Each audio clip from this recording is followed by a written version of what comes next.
अब हमनी के घर खातिर निकलत तनी सा, ऑफिस के काम हो गल बा, घर पटना से निकलत तनी सब घरे खातिर। सेंट्रल मॉल बा, यही में हमनी के मार्केटिंग कुछ कैनी है सर, बस अब घरे खातिर।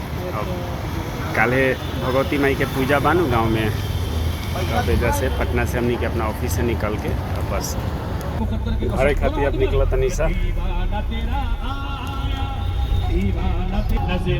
मेट्रो के भी काम चलते चलते इन्हें कष्ट बावे जाए में।